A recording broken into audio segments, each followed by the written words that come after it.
This week's episode of the Run, Eat, Drink podcast is brought to you by listeners like you. Head on over to patreon.com/runeatdrinkpodcast and subscribe today. Fans, founders, and insiders like you help us keep the Run, Eat, Drink podcast going, and we thank you for your support. I'm Bart Yasso, and you're listening to the Run, Eat, Drink podcast.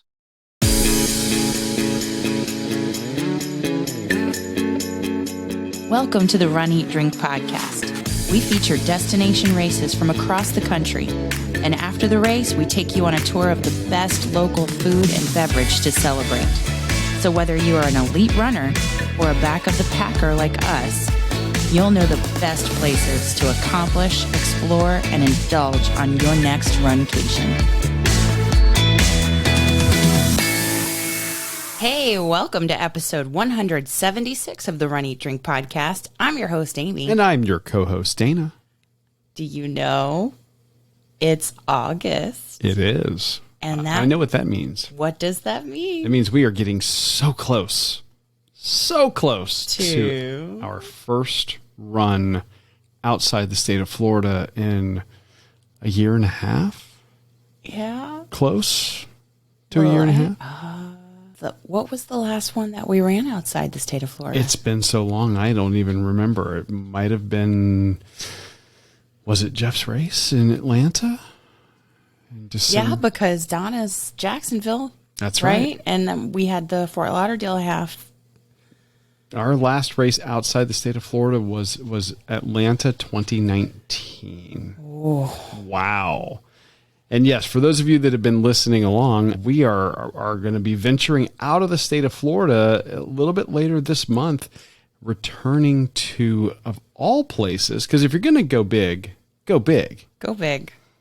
To the Anchorage Run Fest. Yes. Up in Anchorage, Alaska. Doing a new, a race that we haven't done before at that weekend. Yes. It's familiar yet different. We're doing the 1 miler again, but then we're doing the 5K. Well, I consider that 1 miler a bit of a fun run. Yeah. And a nice introduction to that weekend. Mm-hmm. And that's why this week and last week we had, I believe last week we also had Bart Yasso introduce. Didn't we have Marco? Or was it Marco? We've been bouncing back and forth between Marco and Bart. Because I got to go back and listen to 175 because I can't remember. I'm sleep deprived. I'm tired. It's the 75-hour challenge. I can't. We're in a perpetual state of exhaustion right now. But it's less than 15 days to go. But yes, Marco and Bart, we've been bouncing around them introducing the show because from what we read from all the emails on the Anchorage, from the Anchorage Run Fest, they will be at the pasta luncheon, the pasta feed, whatever it is that they're calling it. The race party at the expo so you can carb up. Yes, the carb loading lunch. The carb loading lunch will feature Bart, and Marco will be there as well. Oh, fantastic. I'm so excited. This is going to be so much fun. Like Marco is, he lives in Orlando, but we are going to see him for the first time since all of this started. Yeah. Back where we met him originally. You know, we're going an awfully long distance to meet a guy who lives 3 hours up the road. Just saying. We could, yeah. Anyway. The good news is we can catch up on all of our sleep since we're so tired on like the 14-hour plane ride. I'm sorry. It's actually not quite that bad. I don't think we're going to catch up on sleep. I can't sleep on a plane, can you? Oh, I think I can after the 75 hard challenge. I'm pretty confident I can sleep standing up. Give me a couple of minutes. I'll sleep while we're podcasting. No, I need my co-host to record episode 176, which features a Medal Chasers virtual really cool anti-hero that you are very into. Oh, I really am. This week's medal is very metal. I love it. I'm not that into the vampire kind of story. And that's where Amy just gave it away. It's okay. We're going to be talking about it anyway. This week's anti-hero theme for the race is Blade brought Yes. to life on screen by none other than Wesley Snipes. And this was, I think, when you get to talking about superhero movies, this is one of those that is, because of the time that's passed, it gets overlooked a little bit, Yes. especially with the new resurgence of Marvel movies. But it's one that I think is very important. We'll nerd out a little bit about that when we get to talking about the race specifically. I will let you nerd out. Okay. But I want to reminisce about the food we had in Orlando. Yeah, And- I'm a breakfast brunch Yeah. kind of guy, and it sounds weird to say that, but if you're having a vacation, if you're having a runcation, wherever you're at, try to take a day or one of your days and make it a lazy late morning where you have a brunch and just take your time. It's so worth it. And we did that. We did at Ale and Compass. So we'll look at that breakfast/brunch.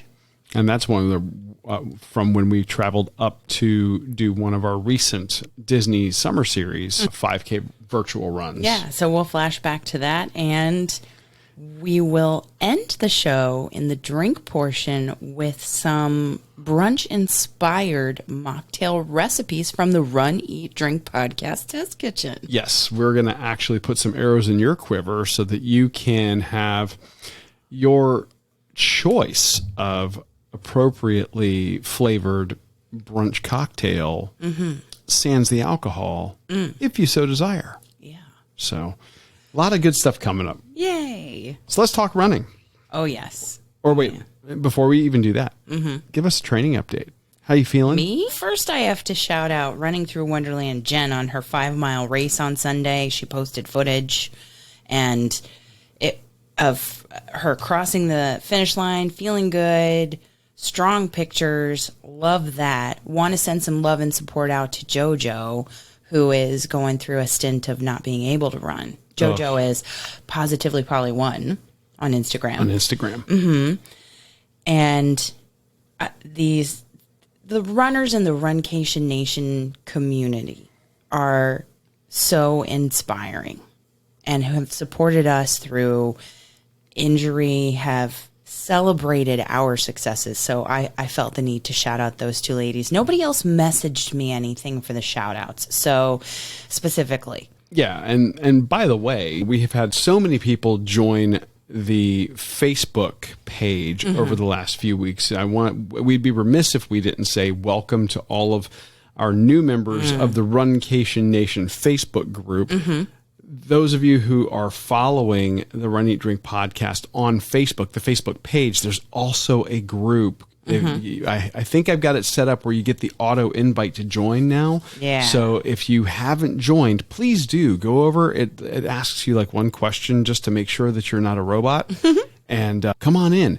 And whether you are in that group or not, as long as you're listening to the show, we consider you part of the Runcation Nation. Yes. And we celebrate you. And that's what Amy's talking about. If you've got a race that's coming up, if you've got some training that's going on, if you're trying to get over a hurdle or something, shoot us a message, whether it's Facebook or Instagram or our email at info@runeatdrink.net. Let us know what's going on so we can shout you out on an upcoming episode. Yes. Celebrate and support the members of our Runcation Nation. So I just had to say that and shout out those two ladies because I know how hard it is not to run when you want to, train when you want to. Oh, yeah. And that is a mental challenge. That one actually, it not only affects you physically because you can't.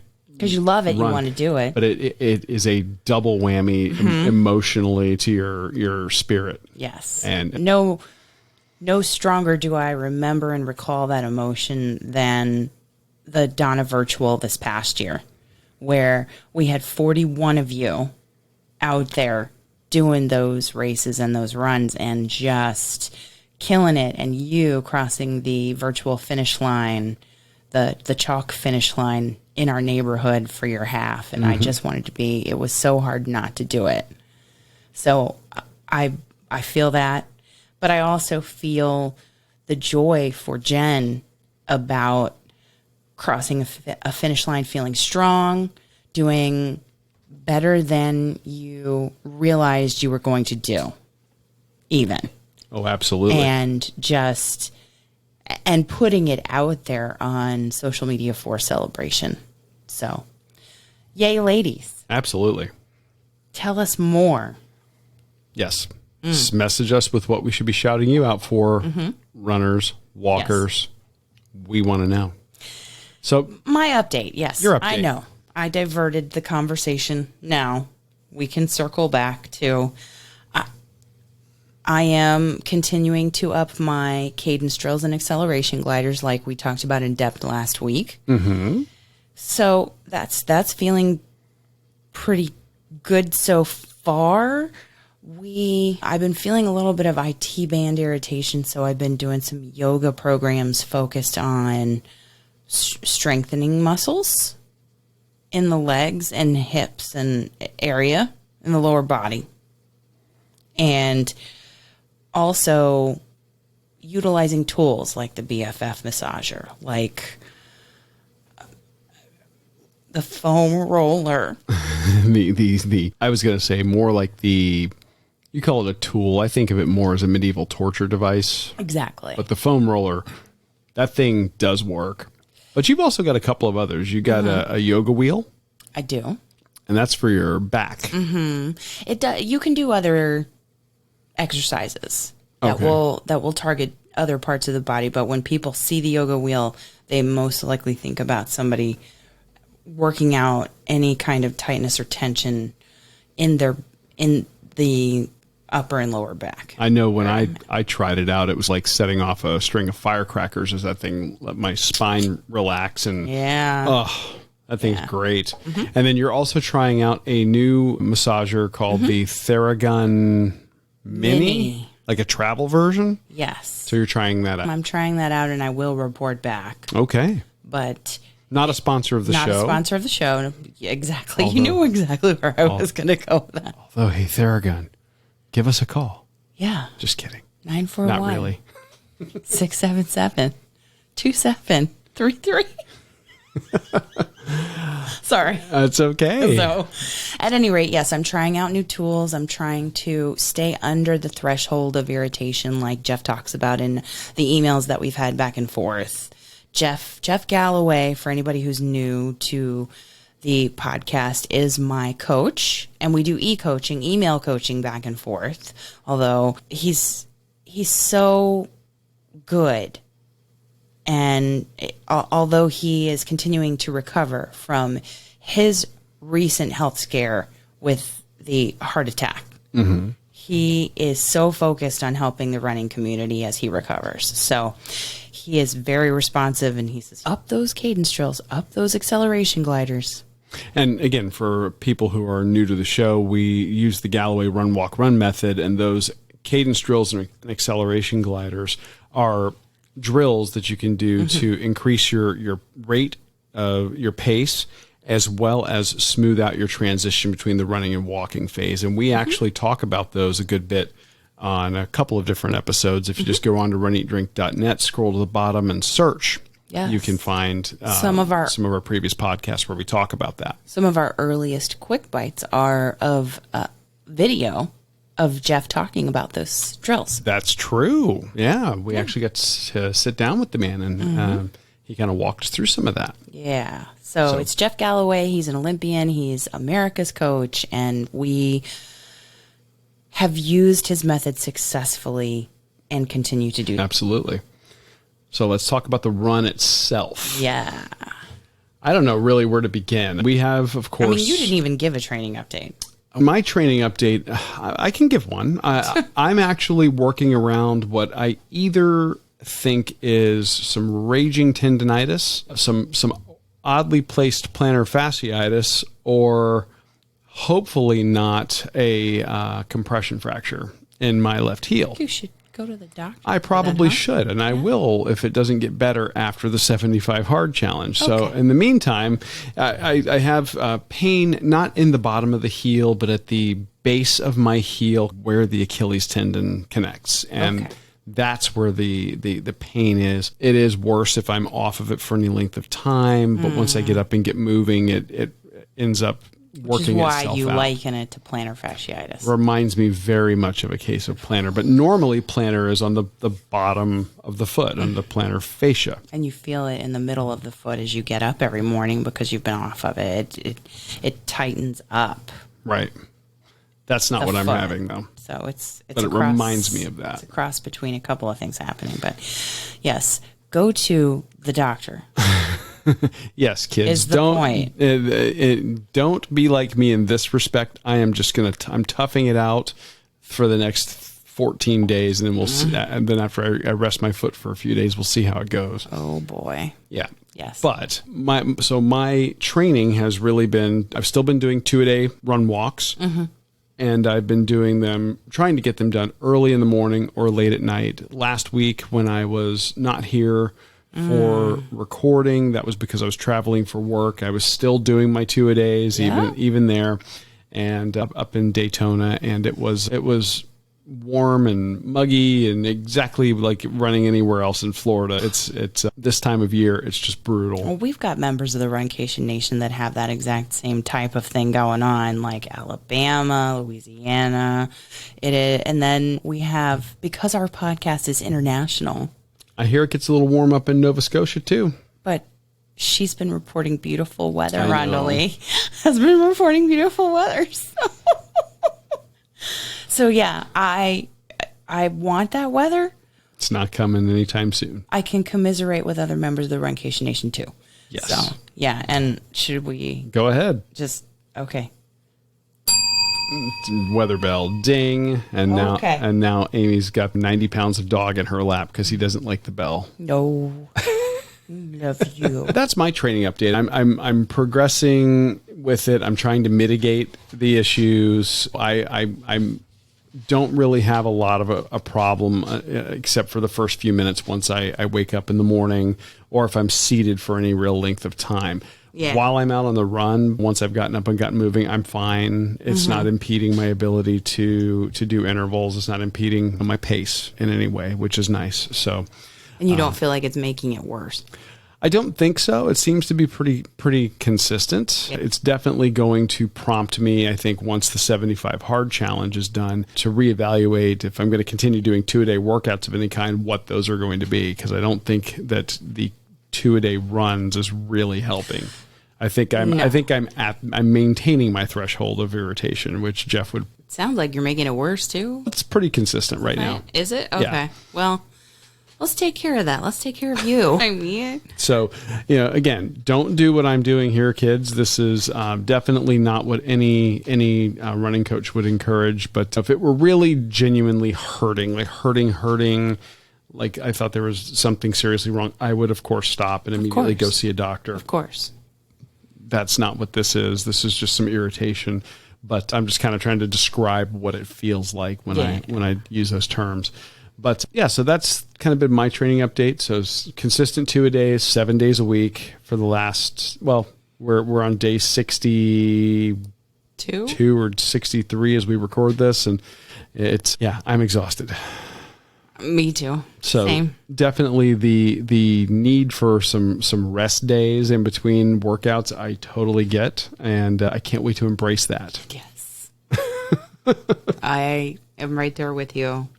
So, to the run itself. This week, we are, of course, doing another virtual 5K that is brought to us by Medal Chasers. Yay, Kristina and Bill, you rock. Yes, now, Kristina and Bill are, of course, patrons of the show. We're grateful for that, but we actually became Medal Chasers fans. Prior to.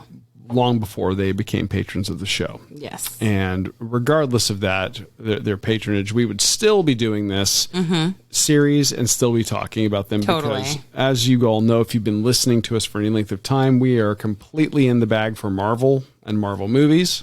And the fact that they did several race series previously that were awesome, and they're now doing this virtual 5K series based on anti-heroes, those heroes with an edge, the ones that maybe think the ends justify the means. It's just what a neat, fun very series. different series to do. Now, last week the last one that we talked about was from Guardians of the Galaxy. Indeed, Yondu. And that was celebrating Yondu. Mm-hmm. And like we said at the show intro, this week's talks about Blade. Yes. For those who are not familiar, Dana, tell us, who is Blade? Well, Blade is a character from the comics. I think that he goes back to the late 60s or early 70s in Marvel Comics, in the actual paper comics, and he was initially wielded his weapon of choice that he wielded was wooden, not to fight vampires. And what a lot of people don't know is back in those days of the Marvel comics, they did a lot of horror comics and horror action comics. They actually had a series called Tomb of Dracula. They did a lot of things that were more pulpy in a lot of ways, and Blade came into being in that environment, plus in the era of, or coming on the heels of the era of the black exploitation films. And he really was a great vehicle for Marvel to express some of the social issues of the day through this action hero. And it's a character that you never in a million years, if you ever looked at any of the old comics, would think is going to translate to film, or that they would get a big name star. But of course, back in the early 2000s, they had Wesley Snipes, who was coming off of the amazing successes that he was having in the late 90s. And they had him starring as the titular role of Blade. And Amy's double checking me on my date here. I want to say it's like 2003. I could be a little bit off on my date. You are in the middle of the series. Oh, I'm conflating Blade 2. Blade 1998. Blade was 98. Oh, okay. Blade 2 2002. Blade Trinity 2004. Okay. And there you are. There you are. Yeah, and he was in all three movies, of course, and a lot of people credit him for laying the groundwork for ultimately what turned out to be the Marvel Cinematic Universe. Really? And there's enormous discussions about the significance of Blade as a black leading male character in a major Marvel blockbuster, predating, of course, Black Panther. And there's all kinds of big online discussions about it. It's pretty interesting stuff. Good conversations, but ultimately the character was great in the old comics. I still have some of the old Tomb of Dracula stuff. Do you really? I do, yeah. They're not mounted in... They're not. Those are old, and they're not in great shape. And TV room. No, in our TV room I mounted a lot of first editions, but I do, however, have one of the comics on that wall that will pertain to the next one of our Medal Chasers medals that we're going to do. So yeah, I enjoyed Blade in the written form, and I enjoyed I enjoyed all three movies. I think that the sequel or the trilogy definitely came on strong and then faded over time. But this is also a character that is getting a reboot with the modern Marvel Cinematic Universe.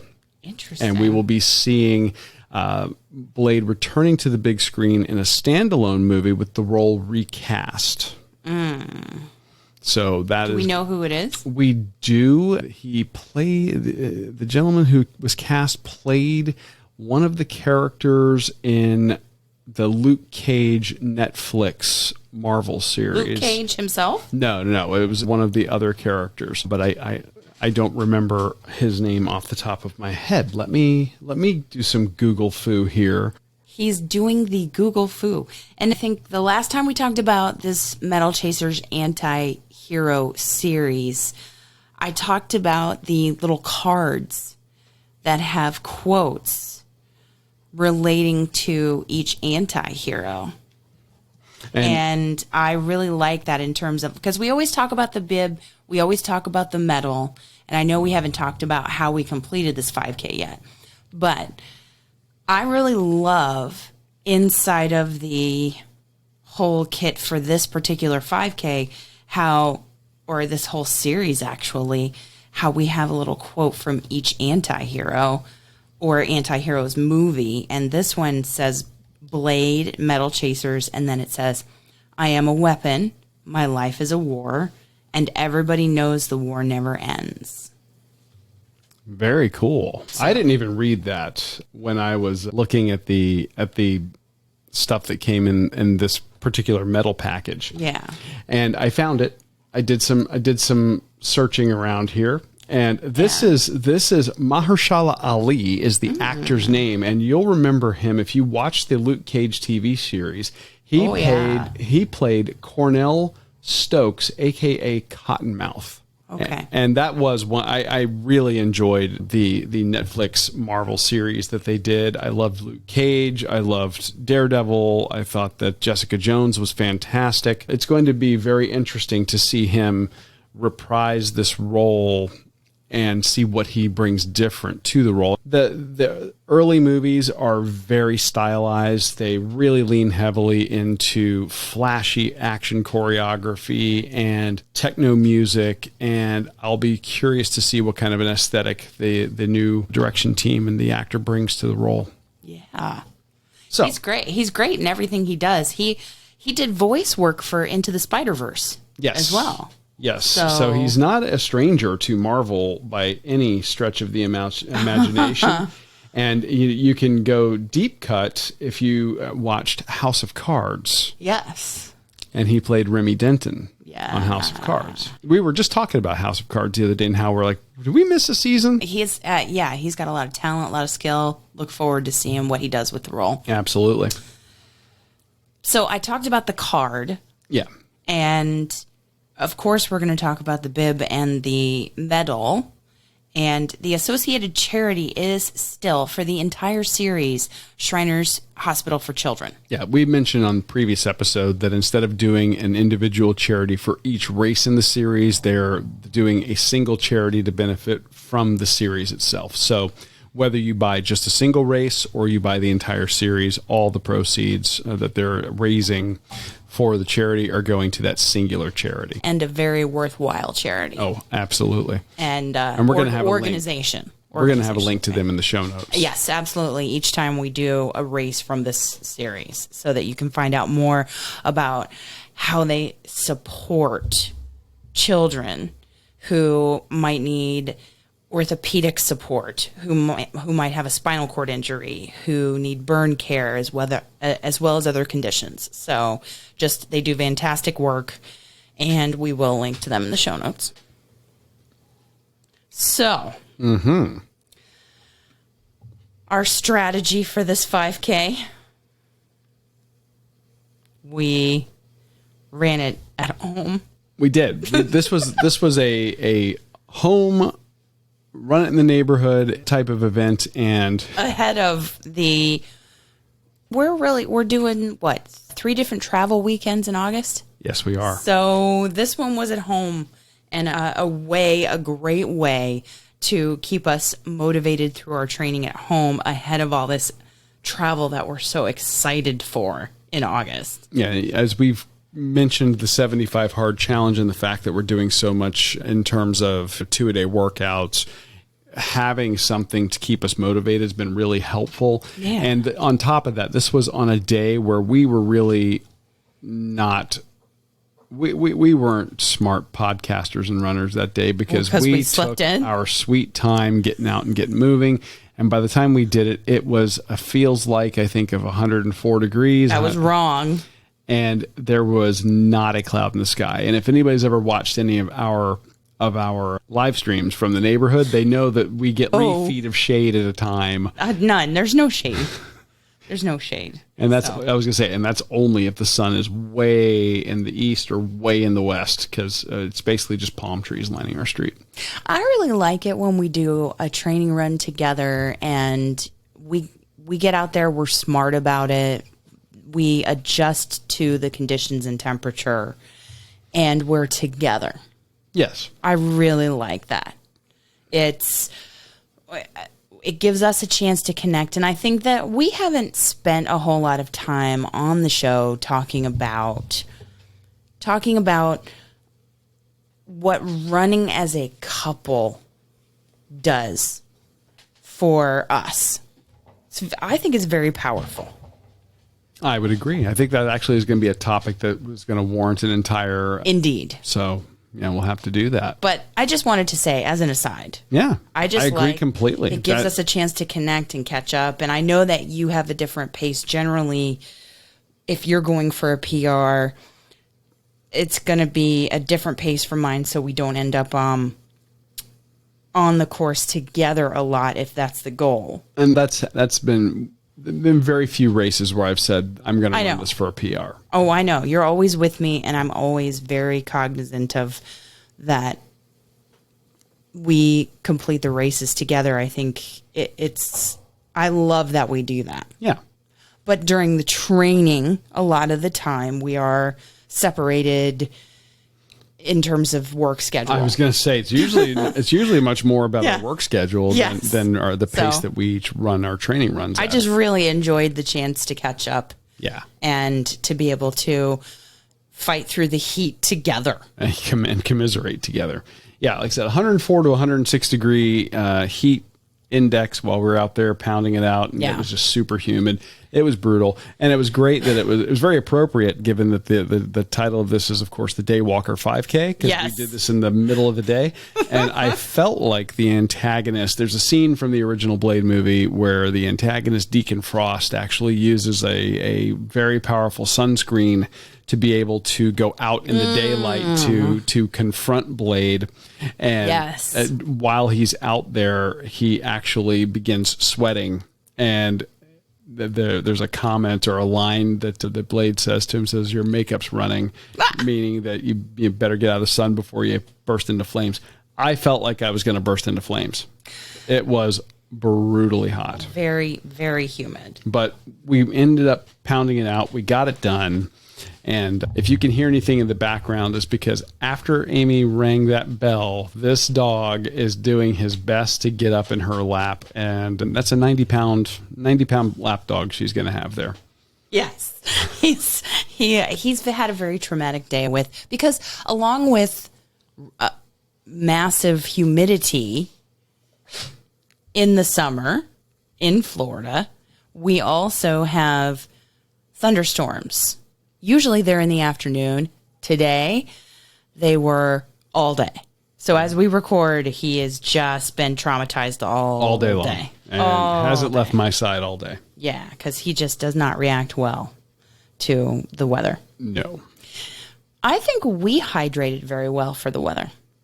Oh, we did. The fact that we're doing the 75 hard means that we're drinking a gallon of water a day in addition to anything else that we drink. And we were drinking water while we were on the course. Plus, we each had a second bottle sitting in the driveway for us. So we were very, very cognizant of staying hydrated. Yeah. So I wasn't really doing it for time. We weren't really doing it for time. No, but we had a nice brisk pace. Mm-hmm. So it wasn't speed work. No. Is the point. Or it wasn't at race pace that we were doing any segments. No, and we've talked about this in the past, especially when you're talking about doing the Galloway method. Jeff will tell you at temperatures above 60 degrees, you need to start backing off your race pace significantly for every 5 degrees of temperature. So it's not smart to go out and go full tilt when you've got that kind of a heat index. We were very, very smart about it. Yes. It's the strategy for the long run, I say in quotations, is to cover the distance. Yep. Like you've talked about in your Couch to 5K program. Which we did. Yes. Now let's talk about the medal itself and the bib, because you like the little cards. I think those are a nice touch. I do. It's different from previous races we've done at Medal Chasers. That's all I'm saying. It is. I think it's cool. But I think that the really where they shine is the fact that they go the extra distance. Again, you're getting the Tyvek bib. Yeah. You're getting a color coordinated, color matched bib along with the full color. Full color. And you're getting that going along with a metal that is just incredible high quality. And this is a spinner metal. Yes, it's a spinner. We were talking about Into the Spider-Verse when we were talking about the actor that's going to take over the role in the reboot. But there was a spinning element in the Spider-Man 5K. There was. It was Spider-Man hanging from a web. Yeah, and this brings back the spinning metal element, but in a great and a different way. I almost think you kind of got to be careful with the spinner, don't you? It looks pretty dangerous. Because it's his weapon. Yes. Right? Yeah. The background of the metal is actually an homage to his tribal tattoos. Yes. That Wesley Snipes' rendition of Blade has in the movie. And then you have his throwing blade that he uses because it has a silver like bladed boomerang kind of thing. Yeah. That he so sharp. Uses in a pretty iconic scene in the movie. There's so much work in this. Yeah, neat detail to it. It actually looks, the way they beveled the edges, it looks like it actually has a sharpened edge, which it doesn't. It has points, but no sharpened edge. It can't harm, but it looks like it could. Yes. That's what I'll say.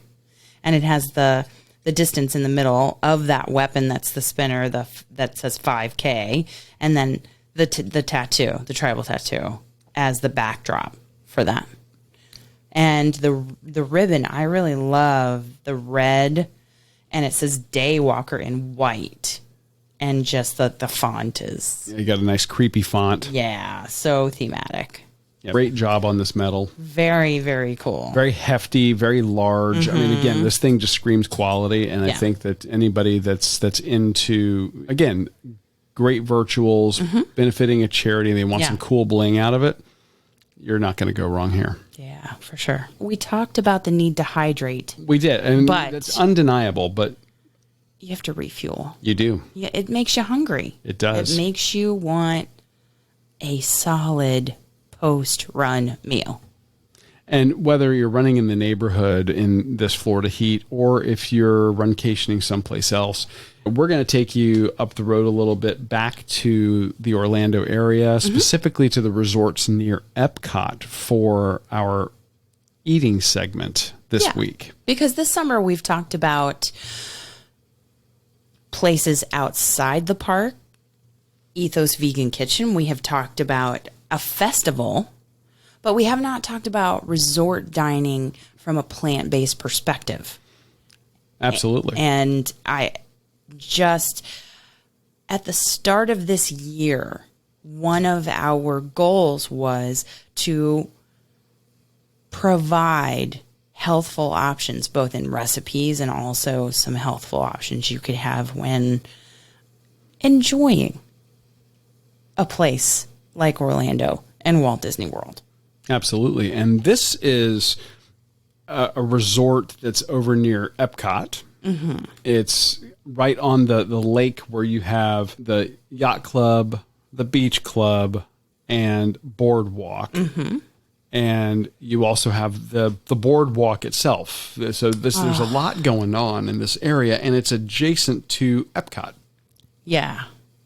And the yacht club we're used to visiting for the Yachtsman Steakhouse, which has not yet reopened. That is still a casualty of the shutdowns for the pandemic. So we're waiting on word when that is going to reopen. And I hope it does and soon, because I love their steak. It's awesome. It is so great. Pretty fantastic. Their sides are just awesome. But this was a plant-based meal for breakfast. Yes. Or brunch. By the time we got there, it was late morning. This was definitely brunch for us. It was brunch, yeah.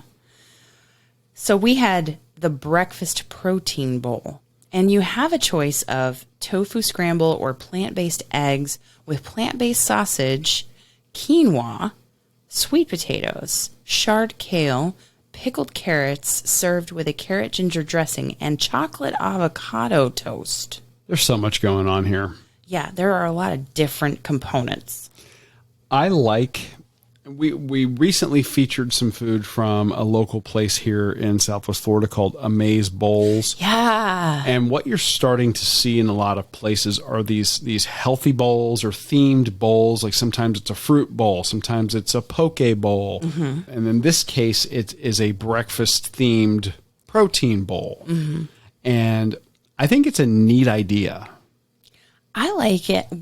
The bowl is pictured in the episode artwork this week, and I just think it's not everything piled together. No. If it's artfully put in the bowl and segmented, so you can really, the greens have their own place, the sausage, the eggs, the sweet potatoes, and then the dressing and the avocado toast are on the side, so that you can use the dressing as you feel you need it for different components if you want. And the avocado toast was very much like a dessert element to me, or a sweet element of brunch to me. Yeah, I need to learn that individual part of the recipe and replicate it. Yeah, and then you need to share it with the Runcation Nation. 100%. But what I like about the bowl, especially in this case, is it allows you to construct individual bites and combinations where you could have 2 or more things in the same bite. And then if you wanted to have it and put a little dressing on that bite, you could. Yeah. Or not. It's totally okay. What I loved about it was the fact that you had plant-based options here that would fool you. And again, we've talked about it in the past. I think where a lot of vegetarian and vegan food used to fall down is it would try to approximate the non-plant-based item and it would fall short, or you wouldn't properly manage expectations. Like you might call something a veggie burger and it tastes nothing like a burger, or you might have a tofu item that's supposed to taste like a meat of some sort and it doesn't. Mm-hmm. They've gotten very good at creating some plant-based options for people.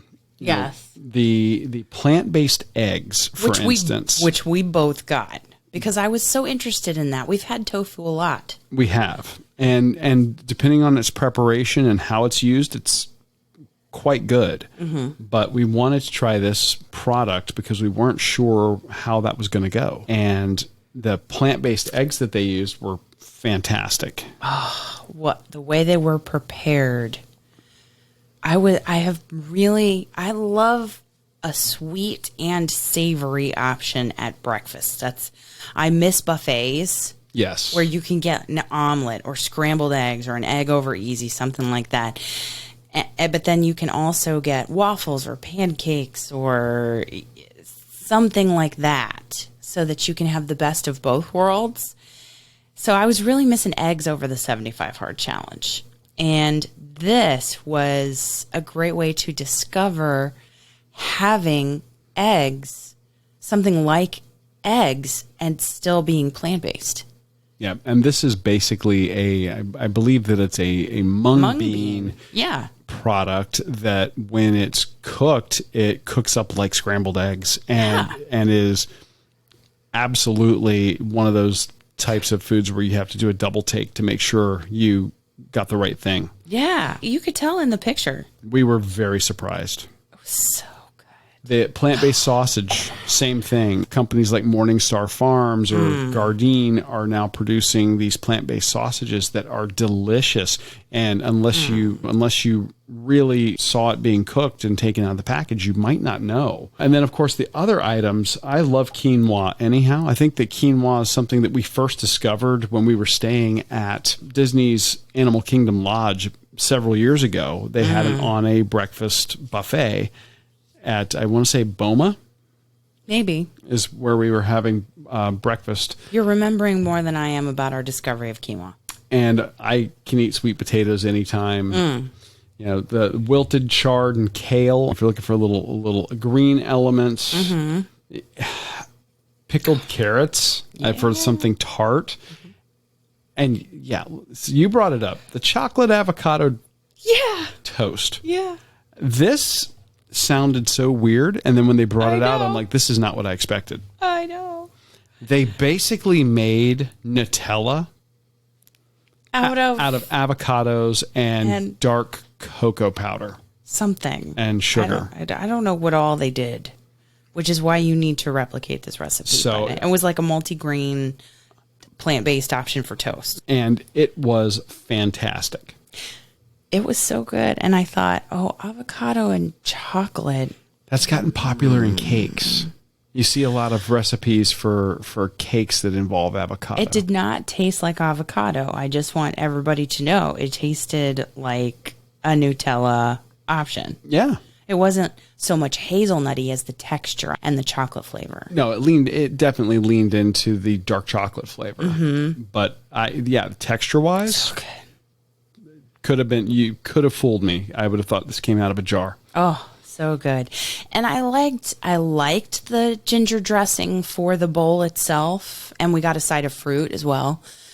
But I don't think it necessarily needed it if you put together the perfect bite, like a little bit of the greenery, a little bit of the sausage, a little bit of the egg. I would have liked that ginger dressing on a salad. Yeah. I didn't actually need it for anything in the bowl. And I didn't use it a whole lot, but it had a nice flavor to it. Mm-hmm. But I didn't feel like I needed it all that much. And maybe it's good that it came on the side so that you can judge and use accordingly. And I think that's probably why they did it. Mm-hmm. Because it had that a sweeter flavor, and ginger's a very potent spice. It's strong. Yeah, it can be strong. And some people can get very turned off by that. Yeah. But I like that it's on the side. I don't think we really needed too much of it anywhere. So no, it was really good. It was a lot of food for that $17. I was going to say the bang for your buck on this was really good. We've spent way more money at a single meal at some place on property at Disney and gotten way less food. Mm-hmm. This was a really good value. Yes. Which is why it makes the show, because the ones where we don't find the great value or the great flavor, they don't. Exactly. So, and this is something that even if I weren't eating plant-based, I would get again. I would totally get it again. It was that good. I don't know what I didn't ask how they really prepared the eggs. But they were divine. And maybe it's because I've missed them over the challenge. I think you were just shocked that they tasted that good. Yeah, but I don't think so. I don't know. So, I would get it again. We're going to find out. We're going to be trying some of that in the Run, Eat, Drink podcast test kitchens. Ooh. So, and we're going to be talking a little bit more about some stuff coming out of the Run, Eat, Drink podcast test kitchens in just a couple of minutes. But before we go on, we wanted to say thank you so much to all of our patrons who have supported the show and allowed us to get ready to get out of the state and resume travel for the show. I'm so excited that August is finally here and that that races are actually going on, and even more excited, and it warms my heart that we have put out a podcast that people love so much. They support us as patrons. So, and patrons, your contribution each month continues to allow us to create a great show into 2021 and the back half of it and beyond. Yeah, we've done renovations to our podcast studio. We've bought new equipment, including new cameras. Yeah. We have also just recently added a couple of wireless mics for us to be able to have great audio when we're out recording video in the field. And we're going to be putting those to the test in Anchorage. Yeah, I'm excited about it. And that's all because of your generosity. And we currently have 3 levels of monthly support, $2, Yes. $5, and $10. Each of those levels have their own unique perks, and we're going to be adding to that sometime soon. Patrons get, in its current iteration, our patrons get a special thank you message from us when joining the Patreon program, the patron program. Insiders get a look behind the scenes, get access to exclusive video footage, early access to special interviews before they're released on the podcast feed, cooking demos, and exclusive tastings of recipes of our favorite food and beverage from the Run Eat Drink Podcast Test Kitchen. Which we just did one for our patrons. We did something celebrating National Avocado Day. Yes. And we even did a... Speaking of avocados. Yeah. And we did a live, patron exclusive live. So that was a lot of fun. And we often share with them bonus items from our favorite places in terms of food and beverage that don't make the show. The show itself is always going to be free, but if you want more Run Eat Drink Podcast content and you want to support us long-term, check us out. Patreon.com/Run Eat Drink Podcast. Or if you use the Podbean app, tap on the reward button right at the top. It has all the same features, all the same levels of patronage. Yes. And you get all these same perks without having to leave the Podbean ecosystem. Including a special birthday shout out. And one is coming up for our patron Roxanne, who's celebrating birthday at the end of this week. So happy birthday to you, Roxanne. And as always, we want to thank everyone for your continued support of the Run Eat Drink Podcast. So let's talk mocktails. Yay! If you're going to have brunch, there are really only two appropriate adult beverages to have with brunch. And one, on the savory side, of course, is the Bloody Mary or Bloody Maria. And we have featured Sunday's Bloodies. We have. And talked to Colin and Annie from there. And they're quite tasty. Yes, so good. And they even have a vegan mix. They do. Yeah. But we wanted to put together brunch mocktails that are inspired by the sweeter side and also inspired by recipes we found at mixthatdrink.com. Yeah, and I'm lumping in the Bellini into the same family as the mimosa. Yes. I think that they are, if they're sister cocktails, they're at least very close cousins. They're very related. Yes. I feel like they're connected. So you're basically talking about the classic preparation being a combination of orange juice and champagne. Mm-hmm. And this is a drink that you can customize in terms of strength, certainly in terms of size, depending on the vessel that you're serving it in, and flavor by changing the type of sparkling wine that you may be adding to it. That is very true. Champagne or Prosecco. You could do. So the possibilities are endless. And that's just with the orange juice version. When you start talking about a Bellini, of course, Bellini is traditionally peach nectar or peach puree combined with your sparkling wine. Yeah. And I really like that we were inspired by mixthatdrink.com and then we played with the different parts of the Bellini. And the discussion on that website is very accurate in that if you have... Prosecco is very sweet. It is. Very, very sweet. And typically you would replace that with a sparkling apple cider. And that can give a very strong apple flavor that you may or may not want as part of the beverage. And there is an alternative that a lot of people have probably walked by in their grocery store for years, don't even know it exists. Yeah. And it's something that I discovered as a high schooler.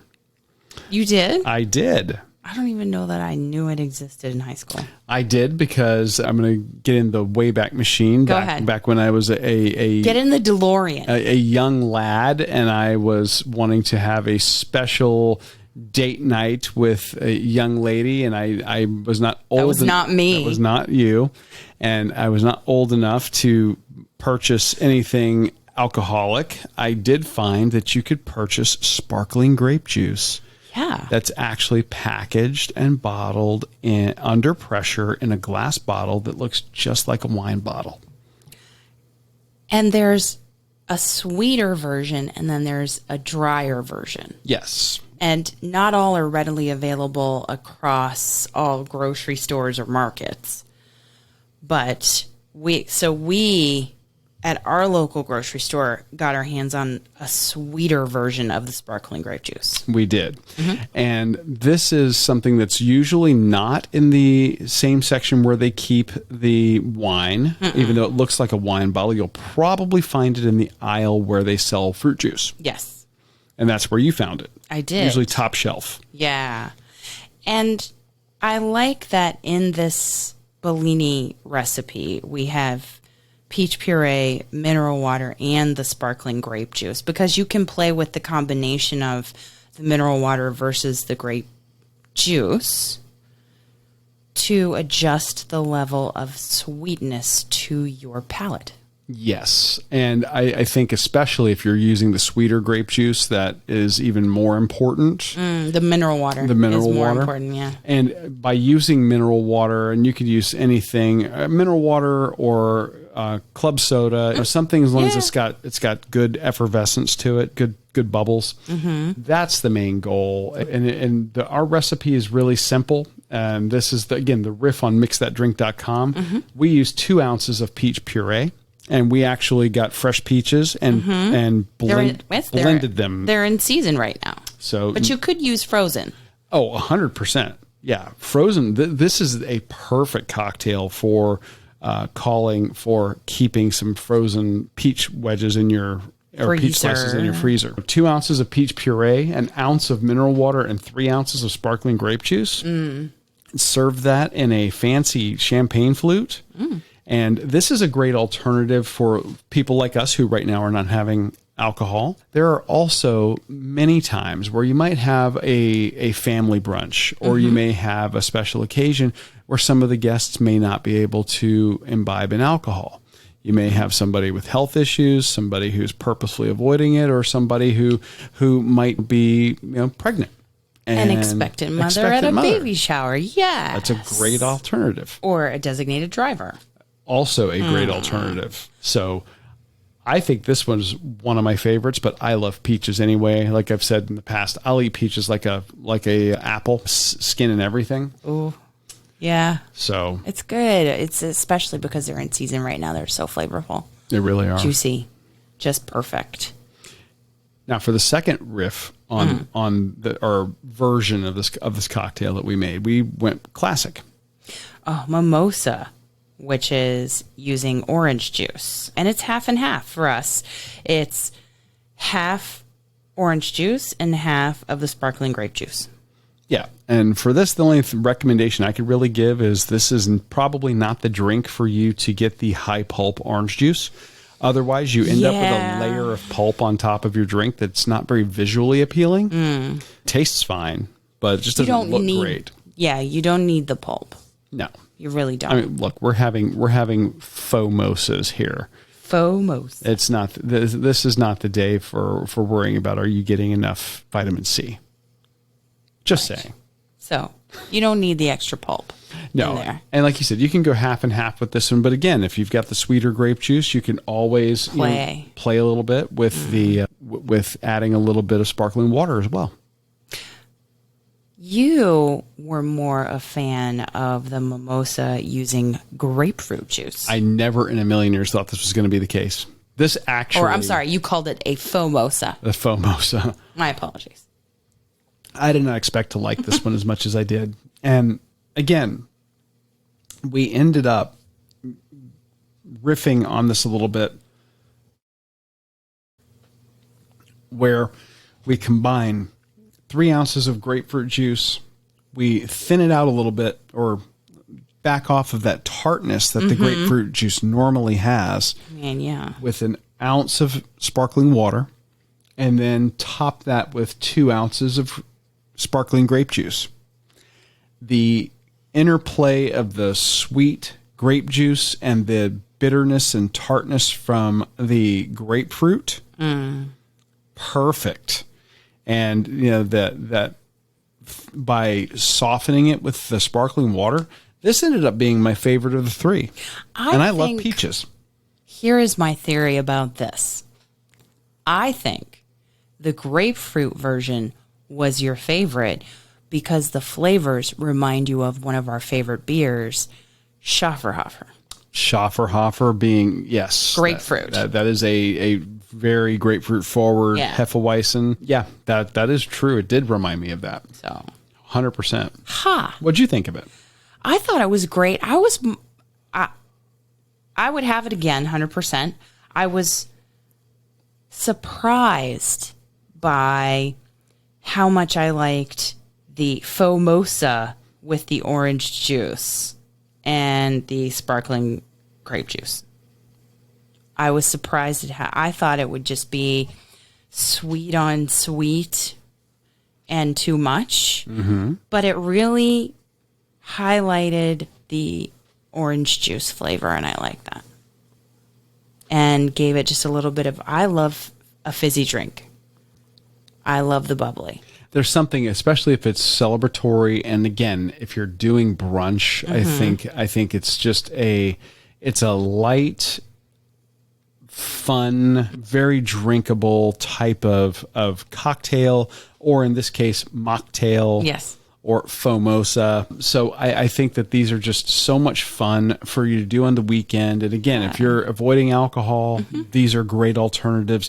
The ingredients are basically all fruit juice and sparkling water. And you can't go wrong. Yeah. We have a link to mixthatdrink.com in the show notes. Go check them out. And I believe that we have photos of the drinks. We do. Along with the medal artwork. Along with the medal from this week's 5K. So check that out and give those a shot. Next week, training updates and possibly a nighttime race. I think this is going to be the nighttime counterpart to the Daywalker 5K. And we're so excited about it this week because we are counting down to the end of the 75 Hard Challenge and the beginning of our travel with the very first race that we covered, the Tampa Beer Run. And we're going to be returning to that race. Although that day we're not going to be having any of the beer, we will definitely have some great stuff to talk about going along with that race when we cover it on the show, though. Yeah, it's great to see that race coming back. 2 weeks. So, yay.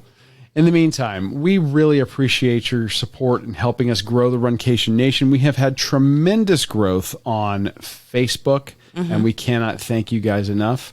In the spirit of making this group grow to include more people, please do us a favor and invite and bring a friend to our weekly chat that we have on Wednesday night, or one of your daily coffee chats. Yes, which are sometimes afternoon chats if the traffic is bad in the morning on the way to work. But yeah, we started doing the Wednesday night beer chats, which have morphed recently during the 75 Hard Challenge to we call it the Wednesday water chat. Yes. But the main point's for us to get together, hang out, and tune out the world for an hour a week. have a laugh together. And then you hang out and have coffee with people in the morning over on Instagram. Or tea or whatever beverage you're having. It doesn't matter. Just the camaraderie. But please, so please check it out and bring somebody with. Yeah. We would love to meet some new people who are following along. And many of you have already done this, and that is how we have helped to grow, well, how you have helped to grow the Runcation Nation. Yeah, so, not us. It's all you guys. It's all you. And so we hope that you'll continue that trend. And if you have not yet brought a friend, bring a friend. Thank you so much for listening this week, for joining us on your long run, your commute to work, around the house, wherever you are. I'm your host, Amy. And I'm your co-host, Dana. Stay safe, stay well, and we will accomplish, explore, and indulge with you really soon. Thanks for listening to this week's episode of the Run, Eat, Drink podcast. We're having another great year thanks to your support. Don't forget to follow us on Facebook and Instagram. We're at Run, Eat, Drink Podcast. And on Twitter, we're Run, Eat, Drink Pod. You can also give us a call at 941-677-2733 or send us an email at info@runeatdrink.net. Visit our website at runeatdrink.net and click on the subscribe link so you don't miss a minute. Find out how you can support the show at patreon.com/runeatdrinkpodcast. Accomplish, explore, and indulge right along with us. We'll talk to you next time.